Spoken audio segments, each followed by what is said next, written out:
Quran. Loh, memangnya keturunan Nabi masih ada? Ada saja yang bertanya seperti itu.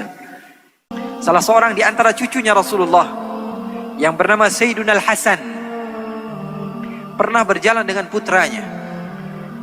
Di beberapa tempat dia berjumpa dengan orang pedalaman yang benci kepada keturunan Rasulullah. Karena keturunan Rasulullah ini dibenci dari semenjak zaman dahulu, bukan sesuatu yang baru. Sampai Allah katakan dalam Al-Quran, Inna syani'aka huwal abtar. Sesungguhnya orang yang mengatakan kamu tidak memiliki keturunan, wahai Muhammad, dialah yang tidak memiliki keturunan. Padahal ada di dalam Al-Quran. Loh, memangnya keturunan Nabi masih ada? Ada saja yang bertanya seperti itu.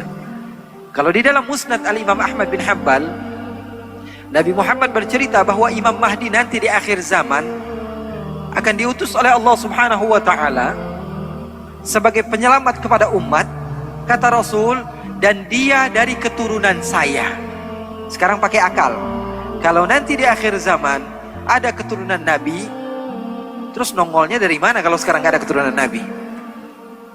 Fahami teks hadis Rasulullah, kemudian gunakan akal kalian. Kalau Nabi Muhammad mengatakan nanti di akhir zaman ada seorang imam yang bernama Imam Mahdi, dia namanya seperti nama saya, nama ayahnya seperti nama ayah saya, dan dia termasuk daripada keturunan saya. Kalau di dalam hadis dikatakan Imam Mahdi keturunan Nabi, munculnya dari mana kalau sekarang gak ada keturunan Nabi? Apa tiba-tiba muncul begitu lahir? Paham atau tidak? Oleh karena itu dakwah Ahlul Bait keluarga Nabi Muhammad SAW yaitu dakwah yang tidak mudah menyalahkan orang lain. Dakwah dengan salam, dakwah dengan damai, masuk kemanapun tempat selagi mereka semua beriman kepada Allah, beriman kepada Rasulullah. Sekarang saya tanya, kalian beriman kepada Al-Quran atau tidak? Beriman kepada sunnah-sunnah Rasulullah atau tidak? Sama berarti, sama seperti yang lain-lainnya. Oleh karena itu sayang sekali kalau kita beriman kepada Al-Quran, beriman kepada sunnah Rasulullah SAW, kemudian kita jauhi sebagian ikhwan kita. Tidak. Kalau kamu mau mendakwah, dakwah itu bahasa Arab artinya da'a yad'u, artinya mengajak, bukan mengejek. Bukan. Dakwah itu mengajak, bukan mengejek. Pendakwah itu mengajak orang lain untuk menuju surganya Allah Subhanahu wa ta'ala. Sayyidina Hasan suatu saat sedang berjalan-jalan, tiba-tiba ada beberapa orang yang datang dari luar kota Madinah mengejek Sayyidina Hasan. Dia bilang, "Hei, kamu ini orang zalim. Hei, kamu ini mengaku cucu Nabi tapi kamu tidak berakhlak. Kamu ini adalah orang yang fahish. Kamu ini adalah orang yang begini dan begitu." Diejek. Anaknya udah marah nih. Anaknya sudah kesel. Dia bilang, "Ayah kok diejek gak marah-marah? Bapak kok dibilang begini, dibilang begitu, kok kamu tidak marah biasa saja? Bahkan wajah kamu tidak berubah sedikit pun." Apa kata Sayyidina Hasan? Beliau mengatakan, "Saya pengen jawab, tapi kakek moyang saya dari semenjak dahulu tidak mengajarkan saya cara untuk berkata-kata kotor, sehingga saya tidak tahu kata-kata kotor.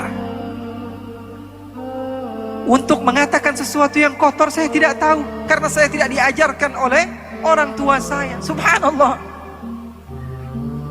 Apakah sudah tidak ada orang yang seperti itu? Ada, cuma mata kita saja dipenuhi dengan suudzon. Banyak orang yang dekat dengan Allah itu masih banyak.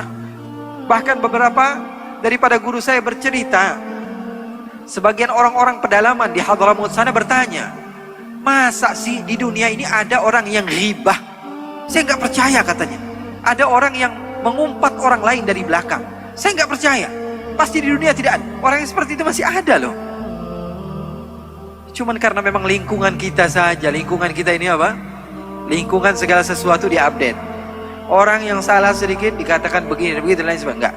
Orang yang salah itu bisa diperbaiki kalau kamu mengajaknya dengan cinta, dengan kebaikan, dengan hal-hal yang positif. Oleh karena itu saya mengajak kalian semua keluar dari tempat ini untuk semakin bersatu, bergabung bersama mereka-mereka yang benar-benar mau mengajak kalian kepada kebaikan. InsyaAllah Allah Subhanahu wa ta'ala kumpulkan kita juga nanti di hari kiamat bersama Nabi besar Muhammad sallallahu alaihi wasallam.